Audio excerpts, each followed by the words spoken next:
आणि आता नानापेठेमध्ये जर आपण पाहिलं तर जगद्गुरू संत तुकाराम महाराजांच्या पादुकांचं दर्शन घेण्यासाठी म्हणून उपमुख्यमंत्री देवेंद्र फडणवीस आता तिथं पोहोचलेले आहेत। त्याची दृश्य आपण बघतोय।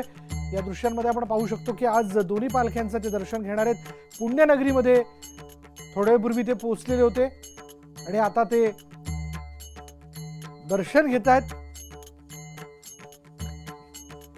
आज उपमुख्यमंत्र्यांचा हा दौरा नियोजित होता आणि या नियोजनामध्ये आज पुण्यात या दोन्ही पालख्यांचं ते दर्शन घेणार होते।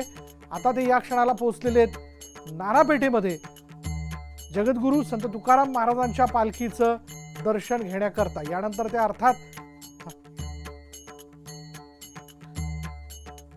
पुढे ते माऊलींच्याही पालखीचं दर्शन घेण्यासाठी जातील। यानंतर पुढे पाहूयात पुणे मेट्रोमध्ये आज विठू नामाचा गजर दुमदुमला। पंढरपूरच्या दिशेने निघालेला वैष्णवांचा मेळा पुणे मुक्कामी आहे आणि या निमित्ताने पुण्यातील तुळशीबाग मंडळाच्या वतीनं वारकऱ्यांसाठी मेट्रो सफारीचं आयोजन करण्यात आलं होतं। यावेळी वारकऱ्यांनी टाळ मृदुंगाचा ताल धरत मेट्रो सफारीचा आनंद घेतला। भजन कीर्तनात तल्लीन झालेल्या वारकऱ्यांमुळे पुणे मेट्रो ही भक्तिरसात न्हाऊन निघाली।